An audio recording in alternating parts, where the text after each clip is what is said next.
Your technique with the pencils, I think, is incredibly refined and beautiful. There's so many different types of textures in the fur. I can tell that the fur in the ears is a very different type of fur that is, for example, on the forehead. And you're doing that in a bunch of different ways. First of all, you're shifting the direction of the fur, which is really important and actually shows the volume of the head really well. But also you are making the lines different lengths. So the lines in the ears are much longer than the ones on the forehead, which are very, very short. And then even above the nose, they almost turn into dots. Now that said, though, I'm not so sure that that really fits the theme, especially when you're talking about the darkness of extinction. Because if I look at this piece, actually the very first thing that draws me in is the eyes. And I'm not so sure that's exactly where you want to direct our attention, because this almost feels like I am standing right in front of this animal and we're staring at each other and making eye contact. So anytime you have a portrait, whether it's a person or an animal, the eye contact is very important. Now, this image would be very different if this animal was not looking straight at me and instead was looking in another direction. So there is something sort of confrontational about that. But the thing is, the stylistic approach with the drawing is very endearing. He looks like a very kind animal. And so I know you want to talk about the vulnerability, but what I don't see in the composition is that darkness that you're talking about. And I think a big part of that is actually the yellow color in the background feels very bright and cheery. And then also there's almost this little glow that's around the entire head. And so that gets a little bit confusing spatially, because it really does sort of feel like it's a head that's just floating. And I think if you're talking about something like extinction, so much of that has to do with the environment. And so if you decide to do some new pieces, I do actually think contextualizing the animals and showing that darkness, because it's such a beautiful portrait. It's just, I'm not so sure it aligns with what you're trying to say conceptually with the piece. And certainly you can have areas of brightness because you talk about the animal emerging from the darkness, but this looks so well lit that I think that that sort of goes against what you're talking about. So I would really recommend trying to pump up some of the darkest darks, especially in the fur, and think about whether having an animal like this, which is so adorable and kind looking, I don't feel the sense of that, I guess, desperation that we feel when species are endangered. So really thinking about, how do I align the intent of the subject matter with the visuals? This drawing, I think, by comparison, accomplishes that darkness and that desperation that you're talking about in your artist statement. I think a big part of it is the background being so dark at the top, and also that the animal really feels like it's in a space. I felt like in the other one that the animal felt almost like they were cut out and pasted on a yellow background. This one is much better in terms of getting the animal to really emerge out of the darkness. But I do think the bottom part of the drawing does a better job of that.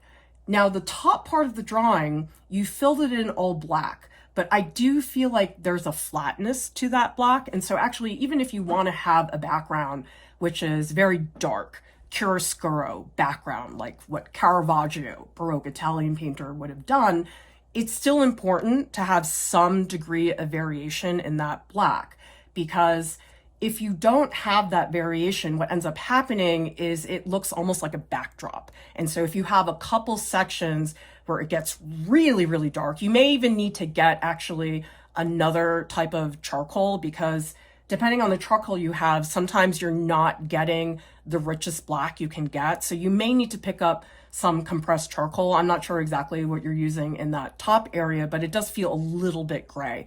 Also depends on the brand. Some brands, it doesn't get as black. So I would definitely take a look at that. Maybe General's compressed charcoal would be a good option.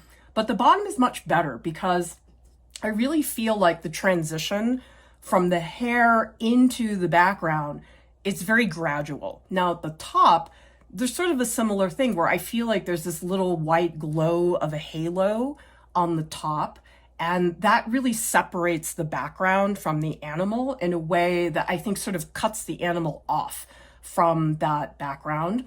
I do think that I would get more aggressive about some darker passages because I find the bottom area to be absolutely stunning. One of the reasons the bottom part of the drawing is so much stronger and more volumetric is that I really feel like that section, we are seeing light that is falling on top of the fur. Now the upper section, which is basically the whiskers and up, I feel like what you're doing more is telling us what color the fur is, which is a very different thing than lighting. And so it almost feels like the two parts of the portrait don't match for that reason. So probably what I would recommend doing is in the upper section of the face, pulling out more highlights so it's consistent with the lighting at the bottom, and also darkening some passages. So we really get a feel of, okay, these are highlights that are falling on the forehead. Now, the lighting situation you have, it's pretty much from above. And so that would probably mean things like in between the eyes should have more highlight, probably the ears can get a lot darker. So really trying to think about the lighting as being one really consistent element through the whole thing. Compared to the other two drawings, I think this is the weaker out of the three drawings, largely because you're doing way more blending. And so your line work is not as visible as it is in the other two drawings. The second one, I think that bottom area was incredibly strong line work. We're not really getting that here. And I think the consequence of that is that especially that area underneath the eyes and above the nose, that area is getting very flat because in that area, you're really relying a lot on these itty bitty tiny dots. And the problem is that they're so light and so soft that they sort of fall apart structurally. The part of this piece that I think is very dimensional is probably the forehead up here. You've got the highlight pushing backwards into the darkness, but my favorite part of this piece is the very bottom tuft, that little beard, which is actually very similar to the second drawing, which had that just beautiful sense of lighting.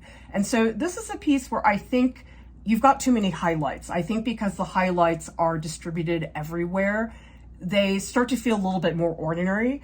What can make highlights really feel like they pop is if they're just in a few select places. It's like if you put it everywhere, it starts to not feel that exciting.